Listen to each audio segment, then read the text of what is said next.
Bienvenidos a Resúmenes de Libros, donde exploramos las ideas que han marcado la historia del pensamiento revolucionario.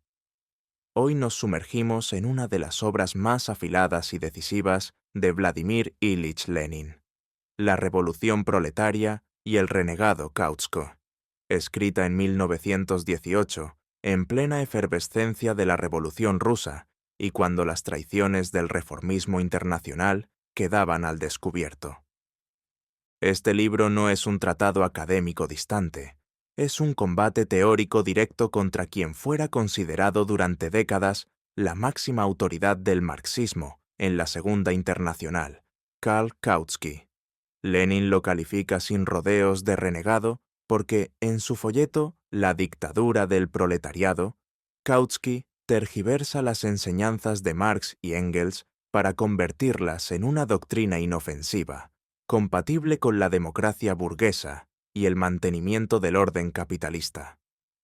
Justo cuando el proletariado ruso tomaba el poder mediante los soviets, Kautsky elegía ponerse del lado de los que defendían la democracia pura, esa que en la práctica sirve para perpetuar la explotación de la mayoría por una minoría privilegiada. Lenin escribió esta respuesta con urgencia. La revolución proletaria ya no era una promesa lejana, sino una realidad en marcha. El mundo entero observaba a Rusia y las ideas de Kautsky se convertían en arma ideológica de la burguesía internacional para deslegitimar el poder soviético.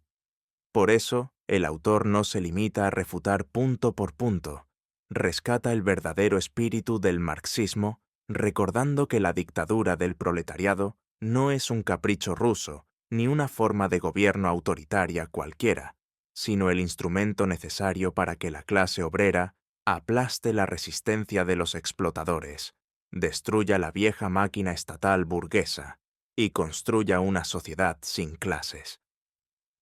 A lo largo de los capítulos, veremos cómo Lenin desmonta las ilusiones liberales que Kautsky viste con frases marxistas, la supuesta democracia pura que ignora la división de clases, la interpretación pacífica de la dictadura que elimina toda violencia revolucionaria, la defensa de la Asamblea Constituyente cuando ya se había vuelto un obstáculo contrarrevolucionario, y la crítica económica que subestima el potencial socialista de los decretos soviéticos sobre la tierra y la industria. Esta obra es, en esencia, una defensa apasionada de la revolución en acción frente al oportunismo teórico. Muestra que el marxismo no es una colección de citas para justificar la pasividad, sino una guía para la lucha real de clases. Lenin no solo critica a Kautsky, expone la bancarrota completa de la Segunda Internacional, esa organización que prometía socialismo, pero capituló ante la guerra imperialista de 1914, y ahora intentaba frenar la ola revolucionaria. Prepárense para un texto intenso, preciso y sin concesiones. Lenin escribe con la claridad de quien sabe que las palabras son armas en la batalla por el futuro de la humanidad. Comenzamos con el prefacio, donde el autor sitúa el contexto, recuerda sus críticas anteriores y adelanta el error central de Kautsky, la deformación oportunista de la doctrina marxista del Estado. Prefacio. El folleto de Kautsky, La dictadura del proletariado, aparecido hace poco en Viena, Wien, 1918, Ignaz Brandt, 63 páginas, constituye un ejemplo evidentísimo de la más completa y vergonzosa bancarrota de la Segunda Internacional, de esa bancarrota de que hace tiempo hablan todos los socialistas honrados de todas las naciones. El problema de la revolución proletaria se pone ahora prácticamente al orden del día en bastantes países. De ahí que sea imprescindible analizar los sofismas de Kautsky, propios de un renegado, y ver cómo éste abjura por completo del marxismo. En el fondo, el error teórico fundamental de Kautsky en su folleto sobre la dictadura del proletariado consiste precisamente en esas deformaciones oportunistas de la doctrina de Marx sobre el Estado que he expuesto con detalle en mi folleto El Estado y la Revolución. Estas observaciones preliminares eran necesarias porque prueban que acusé en público a Kautsky de ser un renegado mucho antes de que los bolcheviques tomasen el poder y de que eso les valiera la condenación de Kautsky. Ya en 1914 a 1915, en una serie de artículos publicados en Social Democrat y Communist y recopilados luego en el libro Contra la corriente, con Zinoviev denuncié a Kautsky por convertir el marxismo en una doctrina liberal inofensiva, parecida a la de Struve o Brentano. Kautsky fingía ser de izquierda mientras justificaba el chauvinismo social, oponiéndose a los créditos de guerra, pero apoyando la defensa de la patria. En su libro de 1909, El camino al poder, predecía revoluciones ligadas a la guerra, y el Manifiesto de Basilea, de 1912, lo confirmaba. Pero ahora se burla de la revolución real y se alinea con la burguesía. Kautsky es peor que Bernstein. Su eclecticismo filosófico y su servilismo ante el oportunismo lo convierten en el renegado por excelencia. Su definición del imperialismo como mera anexión de regiones agrarias es superficial. La mía, dominación de monopolios, capital financiero y reparto mundial por trusts, revela la esencia parasitaria y decadente del capitalismo. En El Estado y la Revolución, ya expuse cómo Kautsky deforma la doctrina marxista del Estado para adaptarla al reformismo, renunciando a la destrucción de la máquina burguesa. El error de Kautsky es fundamental. Ignora que la dictadura del proletariado es un poder de violencia revolucionaria, no coartado por leyes burguesas, para reprimir a los explotadores y preparar la extinción del Estado mismo. Pero el truco es demasiado burdo y no salvará a Kautsky, que la dictadura presupone e implica una situación de violencia revolucionaria de una clase sobre otra, cosa desagradable para los renegados, es algo que cae de su peso. Kautsky no puede ignorar que la fórmula dictadura del proletariado no es sino un enunciado históricamente más concreto y científicamente más exacto de la misión del proletariado consistente en destruir la máquina estatal burguesa, misión de la que tanto Marx como Engels hablan de 1852 a 1891, teniendo en cuenta la experiencia de las revoluciones de 1848 y, sobre todo, de la Comuna de París de 1871. Capítulo 1. ¿Cómo ha hecho Kautsky de Marx un adocenado liberal? Lenin entra directamente al corazón del problema. Karl Kautsky, en su folleto sobre la dictadura del proletariado, comete una tergiversación tan profunda del marxismo que transforma las ideas revolucionarias de Marx en una doctrina liberal inofensiva, apta para complacer a la burguesía. El autor no se anda con rodeos al exponer cómo Kautsky opone métodos democráticos a métodos dictatoriales entre socialistas, como si se tratara de gustos personales o de etiquetas abstractas, en lugar de analizar la lucha de clases real. Este enfoque ya revela una actitud antimarxista, porque el marxismo no juzga las formas de lucha por su nombre bonito o feo, sino por su contenido de clase, qué clase oprime a cuál y con qué medios. Kautsky dedica una parte considerable de su texto a embellecer la democracia burguesa como si fuera un ideal eterno, rumiando ideas del siglo XVIII mientras evade los desafíos candentes del siglo XX. Toma una carta de Marx a Kugelmann del año 1871, donde aparece la famosa expresión dictadura revolucionaria del proletariado, y la reduce a una mera palabreja, algo insignificante, una ocurrencia pasajera. Se burla diciendo que Marx usó esa palabra solo una vez en ese contexto, y que no vale la pena darle mayor importancia. Lenin responde con fuerza.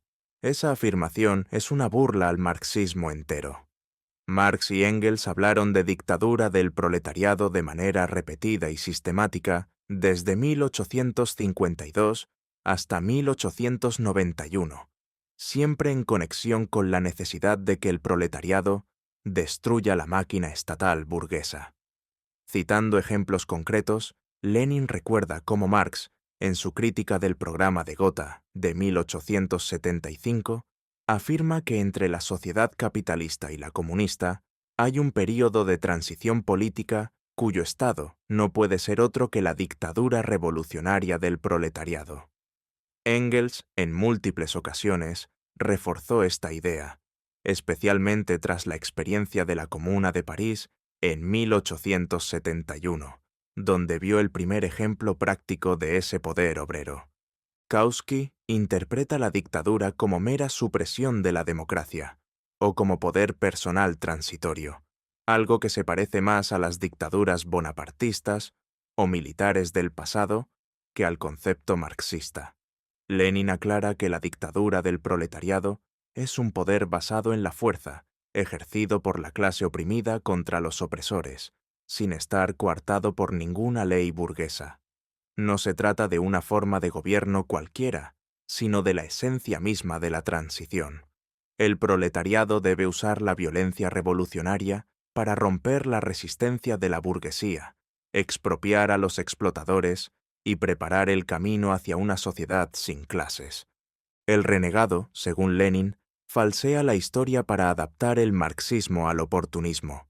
Por ejemplo, presenta la Comuna de París como un modelo de democracia pura, con sufragio universal, olvidando convenientemente que fue una guerra armada en la que la burguesía huyó a Versalles y organizó desde allí la represión sangrienta. Engels, en su introducción a la guerra civil en Francia, destaca precisamente la autoridad armada del pueblo armado contra los explotadores, y no un parlamento burgués idealizado. Kautsky evade sistemáticamente el tema de la violencia revolucionaria. Distingue absurdamente entre situación de dominio y forma de gobierno, eliminando de un plumazo la esencia revolucionaria del concepto marxista. De esta manera, convierte la dictadura del proletariado en algo compatible con la democracia burguesa, en una mera mayoría parlamentaria que respete las instituciones existentes. Lenin lo acusa de superar incluso a Edward Bernstein, el revisionista clásico, en la tarea de transformar a Marx en un liberal vulgar que oculta la necesidad de que los oprimidos empleen la fuerza contra sus opresores. En resumen, este capítulo desnuda la maniobra central de Kautsky. Mientras finge defender el marxismo, lo despoja de su contenido revolucionario, lo desvirtúa hasta hacerlo irreconocible y lo convierte en una herramienta ideológica para justificar la pasividad ante el capitalismo. Lenin no deja piedra sin remover. Cada cita, cada interpretación forzada de Kautsky es confrontada con los textos originales de Marx y Engels, mostrando que el verdadero renegado no es quien rompe con la tradición, sino quien la pervierte para servir a la clase dominante. Capítulo 2. Democracia burguesa y democracia proletaria. Lenin aborda aquí uno de los puntos más delicados y al mismo tiempo más reveladores de la polémica, la cuestión de la democracia. Kautsky habla de democracia pura, como si existiera una democracia abstracta, eterna, por encima de las clases sociales. Lenin responde con claridad meridiana. En una sociedad dividida en clases antagónicas, no hay democracia pura, solo hay democracia de clase. La llamada democracia pura es una ilusión liberal que sirve para ocultar quién manda realmente y a quién beneficia el sistema.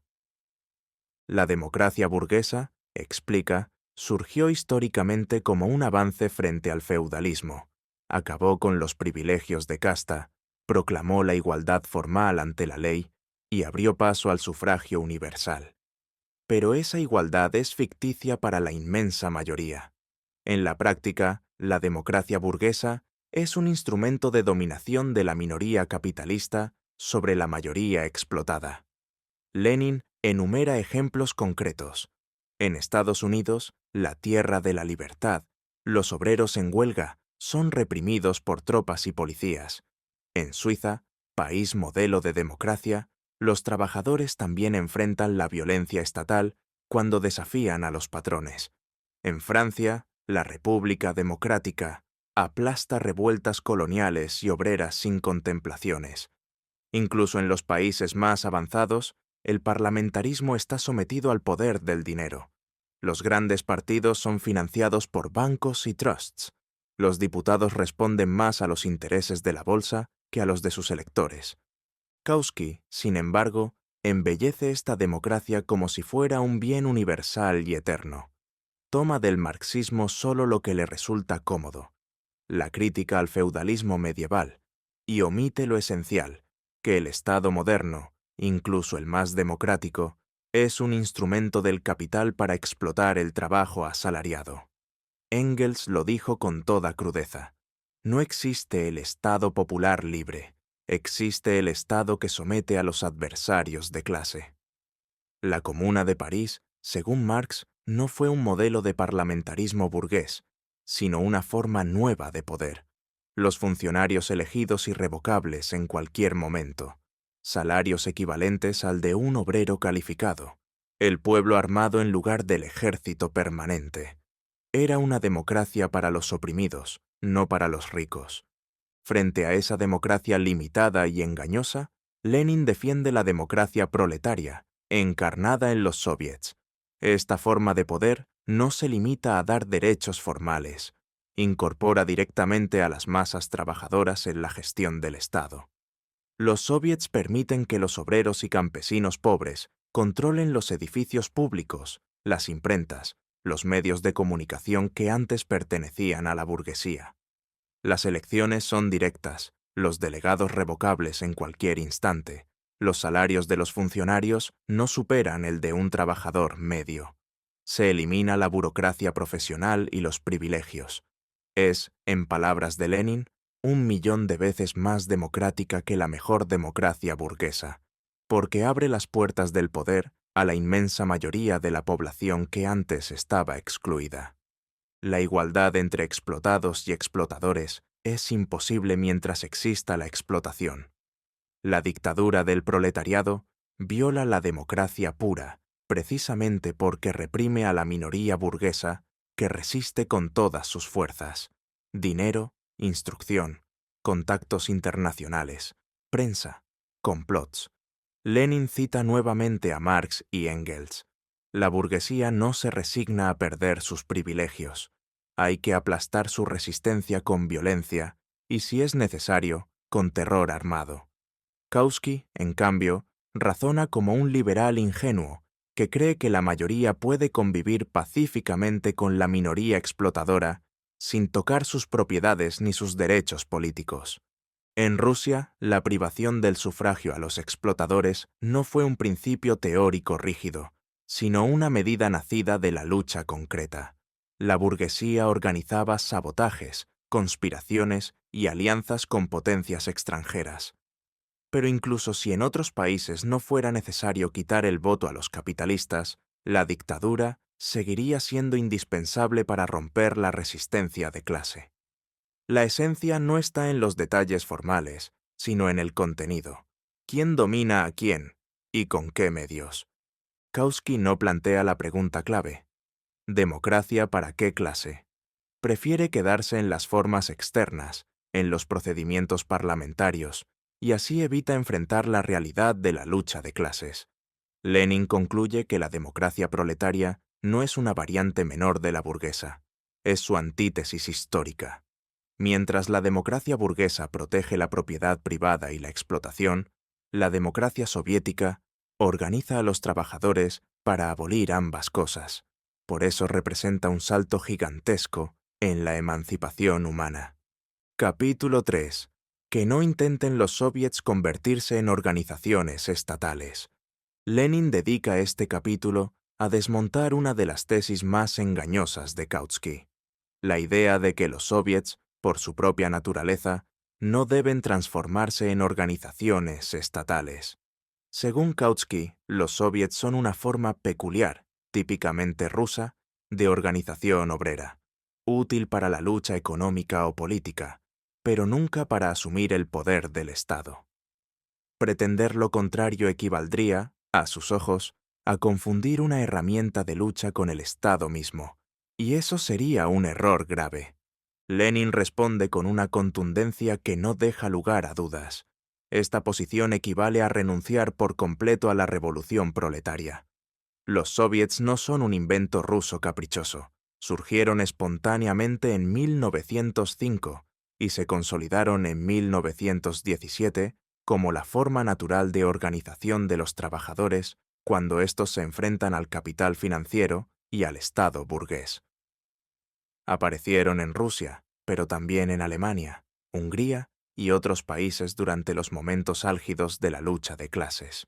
Son la expresión viva del poder obrero directo, no mediado por parlamentos ni burocracias. Kautsky cita hechos posteriores a la Revolución de Octubre. Los bolcheviques, junto con los eseristas de izquierda, disuelven la Asamblea Constituyente y suprimen, según él, la democracia que había existido desde marzo de 1917.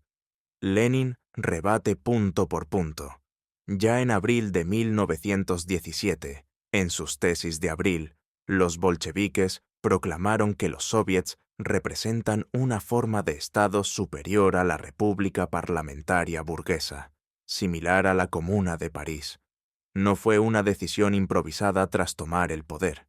Era la conclusión teórica y práctica desde meses antes. El argumento de Kautsky repite casi literalmente las posiciones de los mencheviques, especialmente de Martov, quien insistía en que los soviets debían limitarse a ser organizaciones de control o de presión, pero nunca órganos de poder estatal. Lenin lo califica de absurdo. Si los soviets logran vencer al capital, ¿cómo no van a tomar el poder? El Estado, recuerda, es siempre un instrumento de opresión de una clase sobre otra. El proletariado no puede limitarse a usar la vieja máquina estatal burguesa. Debe romperla, destruirla y construir en su lugar un nuevo aparato de poder. Aquí Lenin trae a colación a Engels, quien en 1891, en su crítica al programa de Erfurt, advertía contra la fe ciega en el Estado existente. No hay Estado neutro ni popular. Hay que sustituir el Estado burgués por el Estado proletario. Europa estaba madura para el socialismo. La democracia burguesa ya había cumplido su ciclo histórico y se había convertido en un obstáculo. Kautsky, sin embargo, teme las consecuencias prácticas de esa sustitución y prefiere pintar los encantos de la vieja democracia parlamentaria. En la práctica, los soviets planteaban la cuestión del poder de manera tajante. O se convertían en el nuevo Estado o perdían su razón de ser. La neutralidad o la ambigüedad equivalían a la derrota, como demostraron los mencheviques y eseristas, que terminaron apoyando al gobierno provisional burgués. Kautsky, dice Lenin, nada entre dos aguas. En teoría critica el oportunismo, pero en la práctica lo defiende al rechazar que los soviets asuman el poder pleno. El fondo del asunto es claro. Quien niega que los soviets deban convertirse en organizaciones estatales, en realidad niega la necesidad de que el proletariado tome el poder político. Es una renuncia velada al marxismo revolucionario, disfrazada de preocupación por la pureza de las formas organizativas. Lenin cierra el capítulo recordando que la historia no espera a los teóricos indecisos. Los soviets ya habían demostrado en la práctica que son capaces de ejercer el poder estatal, y que esa es precisamente su misión histórica: organizar la dictadura del proletariado para aplastar la resistencia burguesa y avanzar hacia el socialismo. Capítulo 4. La Asamblea Constituyente y la República Soviética. Lenin enfrenta aquí el argumento que Kautsky considera su arma más fuerte: la disolución de la Asamblea Constituyente por los bolcheviques en enero de 1918. Para Kautsky, este acto representa la prueba definitiva de que los soviets suprimieron la democracia. Acusa a los bolcheviques de haber destruido el órgano más representativo del pueblo ruso, solo porque no obtuvieron en él la mayoría absoluta. Lenin responde con una argumentación precisa que combina teoría marxista análisis histórico y hechos concretos, demostrando que la disolución no fue un capricho autoritario, sino una necesidad revolucionaria. Kautsky dedica buena parte de su folleto a lamentar la suerte de la Asamblea, presentándola como la encarnación de la democracia verdadera. Cita las tesis de Lenin de diciembre de 1917 sobre la superioridad de la República Soviética, pero las interpreta de manera distorsionada. Según él, los bolcheviques solo decidieron disolverla cuando vieron que eran minoría. Lenin rebate de inmediato: esa interpretación es falsa. Desde las tesis de abril de 1917, mucho antes de tomar el poder, los bolcheviques ya afirmaban que la forma soviética de Estado era superior a la república parlamentaria burguesa. No fue una reacción tardía, era una convicción teórica arraigada en la experiencia de la Comuna de París y en la doctrina de Marx y Engels. La Asamblea Constituyente, elegida con listas preparadas en verano de 1917, reflejaba la correlación de fuerzas de junio a julio de ese año, cuando los partidos conciliadores, eseristas y mencheviques, aún dominaban. Pero la revolución no se detiene. Entre octubre y enero de 1918, las masas se radicalizaron enormemente. El segundo Congreso de los Soviets, reunido justo antes de la toma del poder, mostró una mayoría bolchevique abrumadora. Para enero de 1918, cuando se reunió la Asamblea, el panorama había cambiado por completo. Los decretos sobre la paz, la tierra y el control obrero habían ganado el apoyo de millones de obreros, soldados y campesinos. La Asamblea, en cambio, seguía anclada en el pasado. Sus mayorías eseristas y mencheviques se negaban a reconocer los soviets como poder legítimo y pretendían restaurar un gobierno de coalición burguesa. Lenin explica que en una revolución no se puede sacrificar los intereses de las masas en aras de formas democráticas formales. La Asamblea se había convertido en un obstáculo contrarrevolucionario. Negaba los avances ya conquistados y abría la puerta a la restauración del viejo orden. Disolverla no fue un ataque a la democracia, sino su defensa real, la defensa de la democracia de los trabajadores contra la democracia de los explotadores que pretendía frenar la revolución. Kautsky evita analizar el contenido de clase de la Asamblea. Se limita a procedimientos formales, listas de candidatos obsoletas, elecciones en plena guerra civil incipiente, correlación de fuerzas cambiante. Lenin lo confronta con la realidad histórica. La burguesía rusa, los cadetes y los generales blancos ya boicoteaban los soviets desde febrero de 1917. La Asamblea era el último intento de la burguesía y sus aliados pequeño-burgueses por recuperar el control político. Cuando los bolcheviques la disolvieron, lo hicieron con el respaldo de la inmensa mayoría de los trabajadores organizados en soviets. La República Soviética, insiste Lenin, no es una forma inferior o provisional. Es superior porque expresa directamente la voluntad de las clases oprimidas. Los delegados son revocables en cualquier momento. Las elecciones se realizan en las fábricas y en los regimientos, no en distritos geográficos manipulables por el dinero. La Asamblea Constituyente pertenecía al pasado parlamentario. Los soviets representan el futuro del poder proletario. Kautsky, fiel a su lógica oportunista, prefiere la conciliación entre clases antes que la victoria de una sobre la otra. Está dispuesto a sacrificar la revolución por mantener intactas las formas democráticas burguesas. Lenin concluye que la historia ya había decidido. Los soviets demostraron en la práctica su superioridad, y la disolución de la Asamblea fue el paso lógico para que el poder pasara definitivamente a manos de los trabajadores.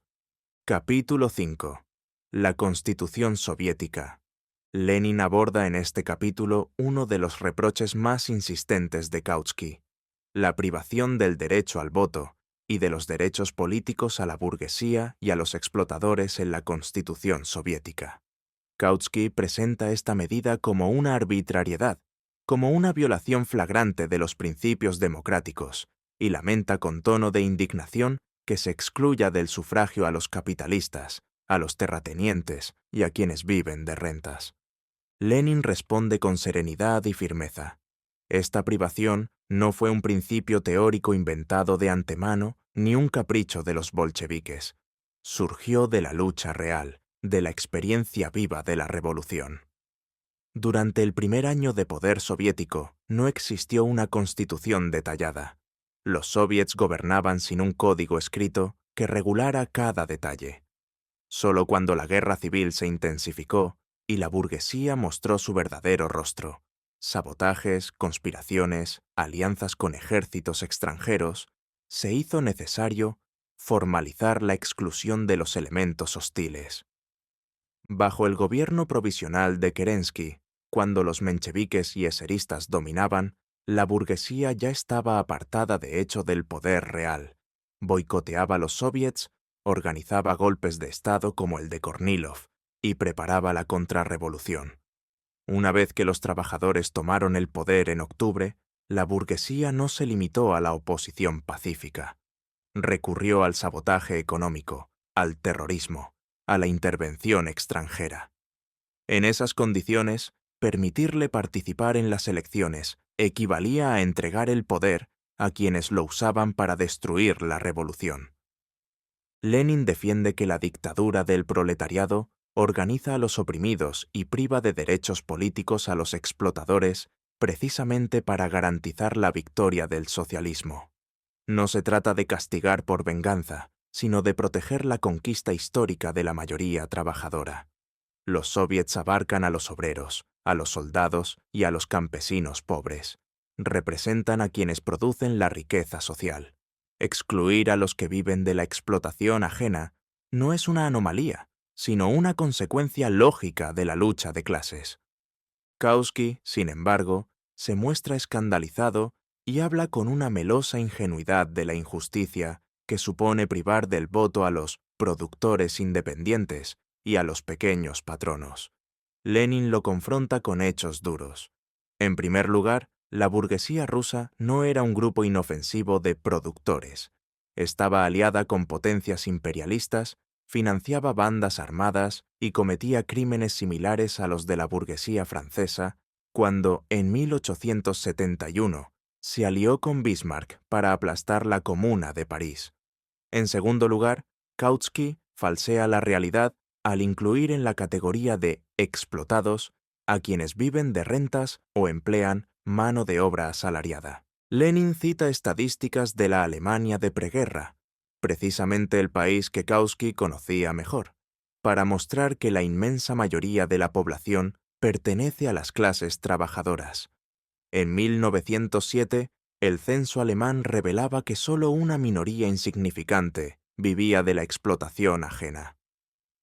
Kautsky, al exagerar el número de productores independientes, actúa como un psicofante al servicio de la burguesía, repitiendo los argumentos de jurisconsultos reaccionarios que siempre han defendido los privilegios de los ricos.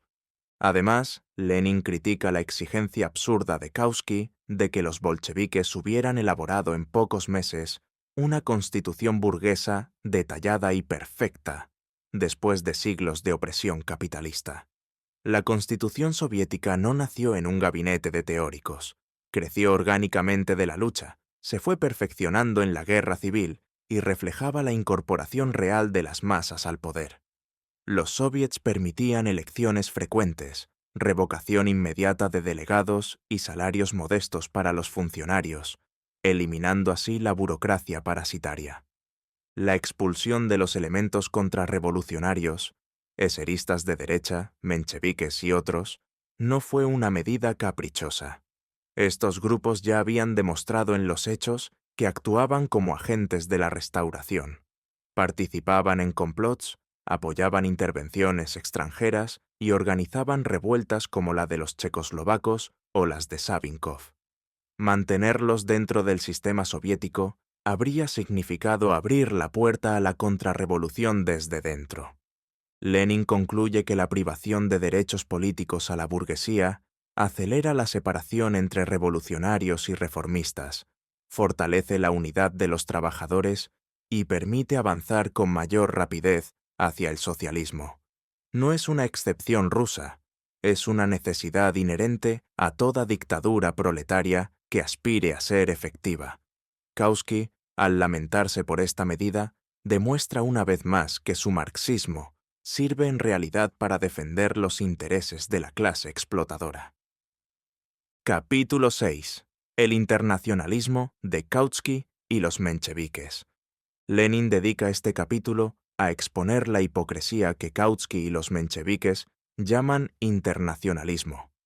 Kautsky defiende a los mencheviques rusos como verdaderos internacionalistas, porque durante la guerra imperialista se opusieron a los créditos de guerra y abogaron por una paz sin anexiones ni indemnizaciones. A primera vista podría parecer una posición honorable, pero Lenin demuestra que es un internacionalismo de pacotilla, un barniz que encubre el nacionalismo pequeño burgués y la capitulación ante la burguesía propia.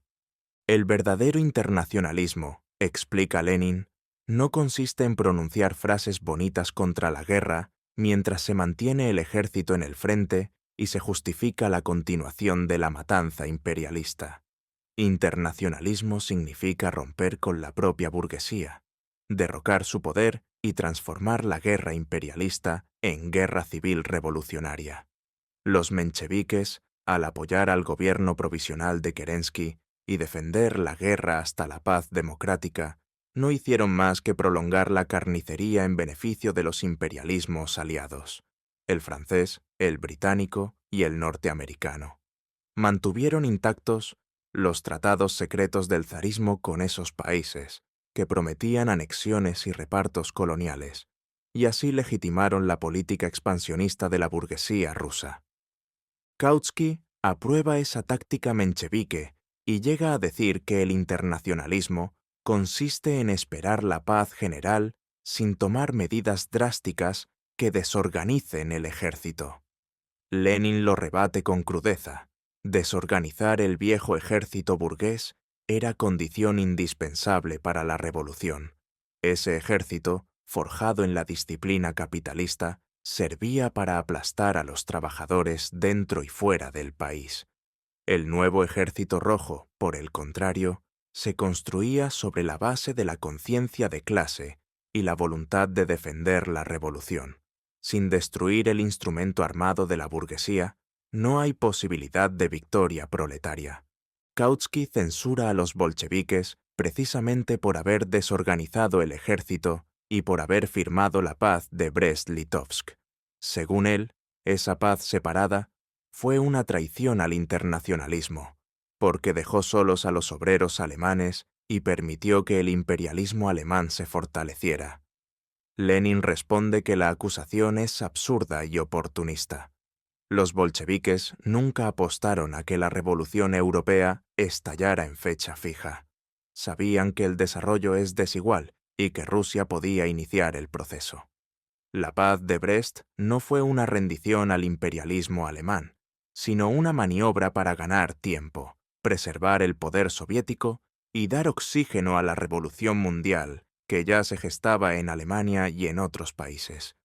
Además, Kautsky rechaza cualquier salida separada y exige que Rusia espere la situación posterior a la guerra mundial.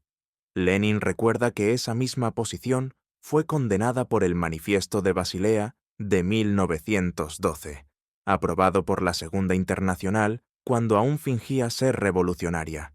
En caso de guerra imperialista, los socialistas debían aprovechar la crisis para derribar el capitalismo. Los bolcheviques cumplieron con ese mandato. Kautsky y sus seguidores lo traicionaron al mantener la defensa de la patria y al apoyar la continuación de la guerra. El internacionalismo auténtico prepara la revolución mundial, no la pospone indefinidamente. Los bolcheviques, al tomar el poder en Rusia, maximizaron las posibilidades revolucionarias en el país más débil del eslabón imperialista, despertaron a los pueblos de Europa y aceleraron el proceso histórico. La fundación de la Tercera Internacional en 1919 fue la prueba viva de que el camino ruso no era una excepción, sino el modelo para la clase obrera mundial. Kautsky, en cambio, representa la traición de los jefes de la Segunda Internacional. Mientras los espartaquistas alemanes luchaban en las calles contra la burguesía, Kautsky apagaba el espíritu revolucionario con sus sermones sobre democracia y paz gradual. Su internacionalismo no es más que una forma refinada de nacionalismo social. Defiende a la burguesía de su propio país, mientras critica a los que rompen con ella en otro. Lenin cierra el capítulo afirmando que la historia ya juzgó. La Revolución Rusa demostró que el verdadero internacionalismo se mide por la disposición a luchar por el poder proletario, incluso en condiciones adversas, y no por la capacidad de pronunciar discursos pacifistas que dejan intacto el sistema capitalista.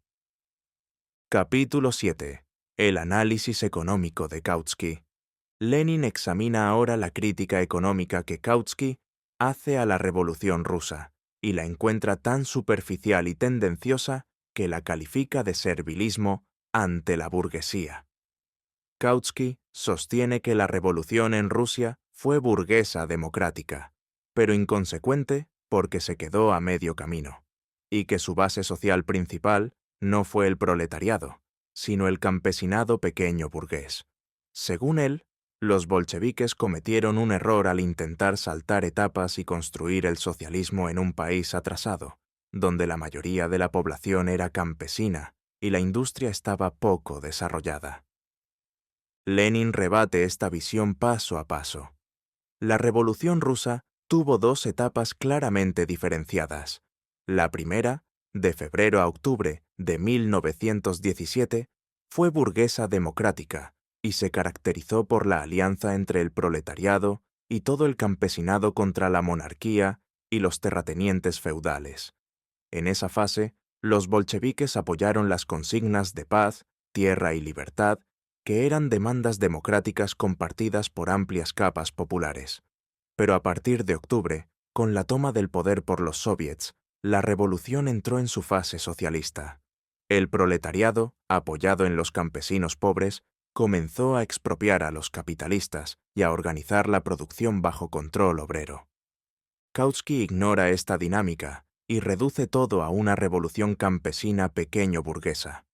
Propone, como alternativa sensata, que los soviets hubieran limitado su acción a reformas moderadas: arrendamiento estatal de las tierras, distribución equitativa de parcelas, pero manteniendo la propiedad privada y sin tocar la gran industria capitalista. Lenin lo acusa de repetir las recetas liberales de los mencheviques, que siempre soñaron con una revolución burguesa pura, guiada por la burguesía ilustrada. La nacionalización de la tierra, decretada por los soviets en octubre de 1917, fue el paso decisivo. Abolió la propiedad privada de la tierra y entregó el usufructo a los que la trabajan, pero bajo control estatal. Este decreto no era un fin en sí mismo, sino la base material para la transición al socialismo en el campo. Lenin explica que el Estado proletario podía y debía ayudar a los campesinos pobres a crear cooperativas, comunas agrícolas y empresas colectivas, suministrándoles maquinaria, semillas, fertilizantes y, sobre todo, productos industriales a cambio de grano. Solo así se podía romper la dependencia del campo respecto al capital comercial y kulak y avanzar hacia la gran producción socialista. Kautsky confunde deliberadamente la dictadura del proletariado con una supuesta dictadura del campesinado en bloque. No ve las contradicciones internas del campo ruso. Por un lado, los kulaks y los campesinos medios que aspiraban a convertirse en propietarios. Por otro, los campesinos pobres y semiproletarios que solo podían liberarse aliándose con la clase obrera. Los bolcheviques, precisamente, escindieron el campo. Ganaron hasta los pobres y neutralizaron a los medios, mientras combatían a los kulaks. Kautsky, en cambio, defiende la conciliación entre todas las capas campesinas y la burguesía urbana, como si fuera posible un desarrollo pacífico, sin lucha de clases. Lenin recuerda que bajo el gobierno provisional de Kerensky, los mencheviques y eseristas detuvieron las ocupaciones de tierras, reprimieron a los campesinos rebeldes y protegieron a los terratenientes.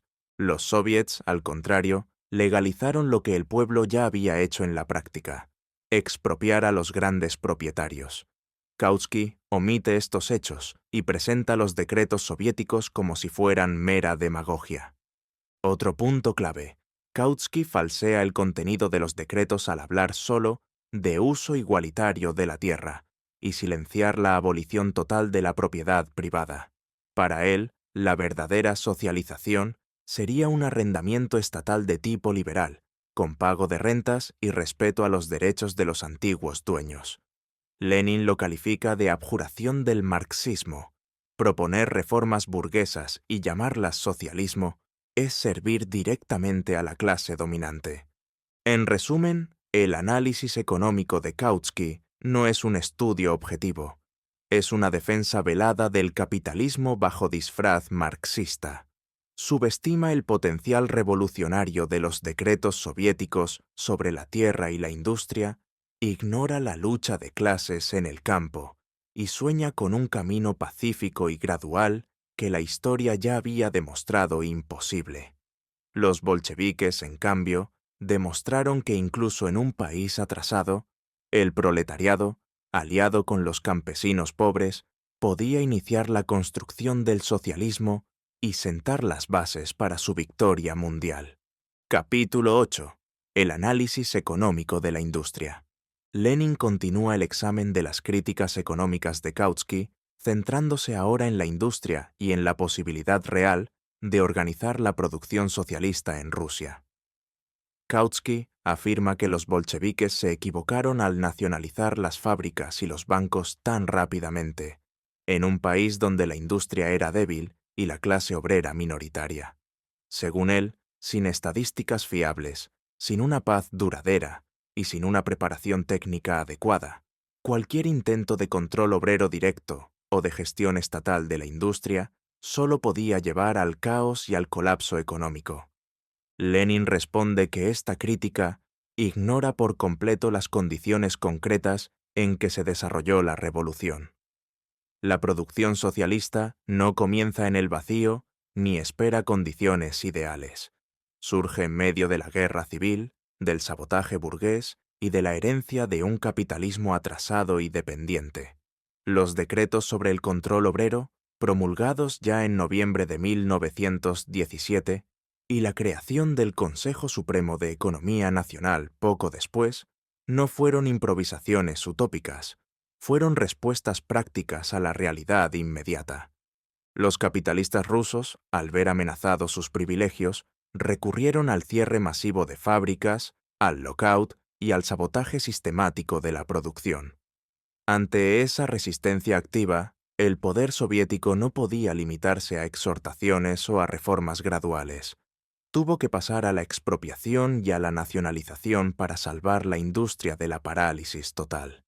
Lenin explica que el control obrero no significaba que cada fábrica fuera dirigida por un comité improvisado sin preparación. Implicaba la supervisión directa de los trabajadores sobre la contabilidad, los contratos y las decisiones estratégicas, mientras la dirección técnica seguía en manos de especialistas, pero ahora subordinados al Estado proletario. En pocos meses, los soviets lograron avances que bajo el régimen burgués habrían tomado décadas. Se detuvo la desorganización provocada por la guerra y el sabotaje. Se redistribuyeron materias primas y combustible según las necesidades sociales, y se inició la reconversión de la industria de guerra hacia la producción civil. Lenin subraya que estos resultados se obtuvieron precisamente porque el poder estaba en manos de los trabajadores organizados, no porque Rusia tuviera una industria más desarrollada que Alemania o Inglaterra. Kautsky, sin embargo, exige pruebas estadísticas detalladas y compara la Rusia revolucionaria con una economía capitalista en paz y estabilidad. Lenin lo acusa de doble rasero.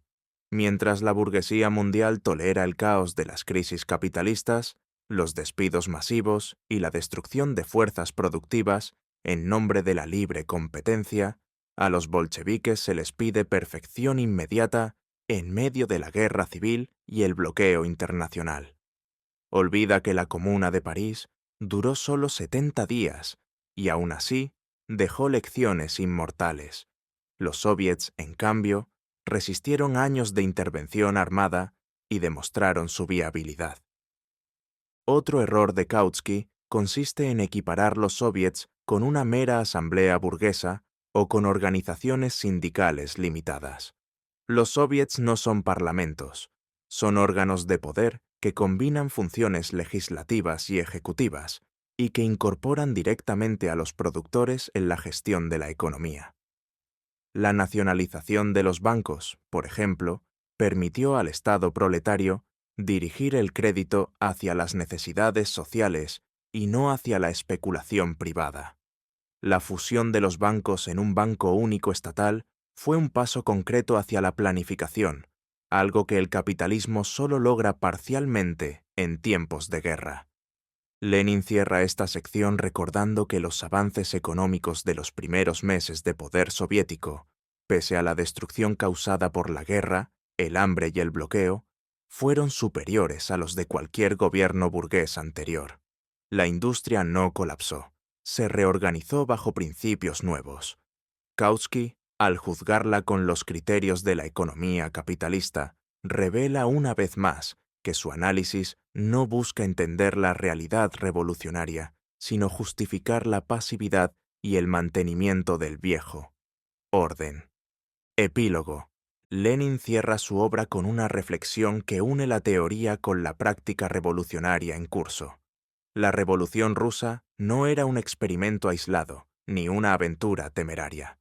Representaba la aplicación viva de las enseñanzas de Marx y Engels en las condiciones concretas del siglo XX.